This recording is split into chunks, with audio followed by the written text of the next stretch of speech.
چھوٹے چھوٹی عمروں میں وہ اربوں پتی بن گئے تھے کیونکہ ماں باپ نے ان کے نام پہ یا چوری کر کے پیسہ ان کے نام پہ چیزیں لی ہوئی ہیں. قوم کے فیصلے قوم میں ہوں. کسی سپر پاور کی غلامی نہ کریں. لا الہ الا اللہ اس نعرے کے اوپر بنا تھا. دیش کے فیصلے دیش کے لوگ کریں، کسی سپر پاور کی غلامی منظور نہیں. عمران خان کے تازہ سندیش نے مچایا سیاسی بھوچال. پاکستان کے پورو پردھان منتری اور Pakistan Tehreek Insaf P T I کے پرمکھ عمران خان نے اپنے ایک نئے سندیش میں راشٹر کی آتم نربھرتا اور ودیشی ہستکشیپ کے خلاف کڑا رخ اپناتے ہوئے کہا ہے کہ دیش کے فیصلے دیش کے اندر ہونے چاہیے، کسی سپر پاور کی غلامی منظور نہیں. یہ سندیش ایسے سمے پر آیا ہے جب پاکستان ایک بار پھر راجنیتک اور آرتھک چنوتیوں سے جوجھ رہا ہے. عمران خان کا یہ ویڈیو سندیش سوشل میڈیا پر تیزی سے وائرل ہو رہا ہے اور عام جنتا سے لے کر راجنیتک وشلیشکوں تک میں بحث چھڑ گئی ہے. غور طلب ہے کہ عمران خان اس وقت جیل میں ہیں، لیکن ان کے سندیش اب بھی جنتا کو پربھاوت کر رہے ہیں. ان کے اس بیان کو ایک بار پھر ان کے سوتنتر اور سمپربھو پاکستان کی نیتی کا حصہ مانا جا رہا ہے. عمران خان نے صاف کہا کہ کیا ہم نے اسی طرح چلنا ہے؟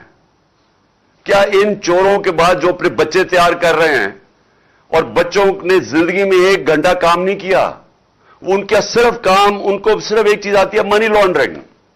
وہ چھوٹے چھوٹی عمروں میں وہ اربوں پتی بن گئے تھے کیونکہ ماں باپ نے ان کے نام پہ یا چوری کر کے پیسہ ان کے نام پہ چیزیں لی ہوئی ہیں.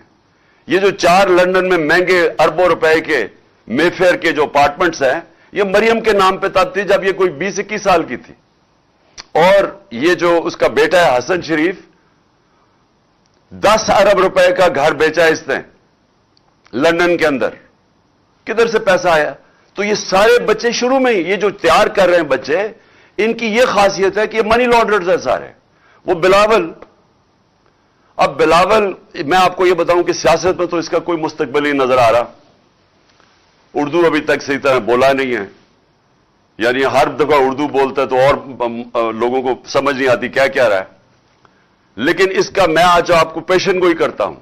اس کی زندگی کا زیادہ حصہ کس پہ لگے گا کہ اس کے باپ نے چوری کر کے پیسہ دنیا میں کدھر کدھر رکھا ہوا ہے. یہ اب ڈھونڈتا پھرے گا کہ اس کے باپ نے چوری کا پیسہ کدھر کدھر رکھا ہوا ہے.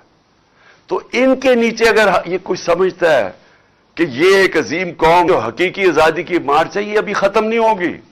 میں آخر میں بتاتا ہوں کہ ہم نے کس دن کیا کرنا ہے، لیکن میں یہ آپ کو بتا دوں کہ یہ مارچ، یہ جب تک ہم اس ملک کو حقیقی طور پہ آزاد نہیں، تو حقیقی آزادی کی میں ساری قوم کو یاد کرا دوں. 2 اس کے ستون ہیں جس کے اوپر حقیقی طور پہ قوم آزاد ہوتی ہے.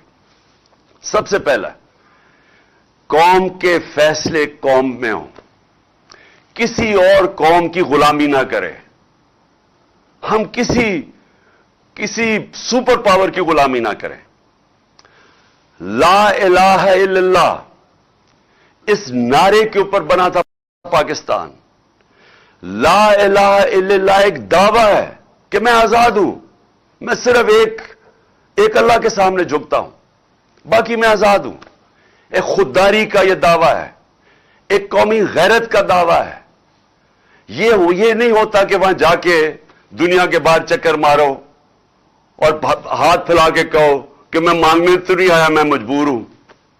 اس لیے تو یہ نہیں ملک بنا تھا. اس لیے تو قائد اعظم جب ان کو پتا بھی تھا کہ انہوں نے زندہ نہیں رہنا زیادہ دیر، پتہ نہیں چلنے دیا اپنی بیماری کا کہ کہیں پاکستان کوئی رکاوٹ نہ آ جائے پاکستان نہ بننے میں.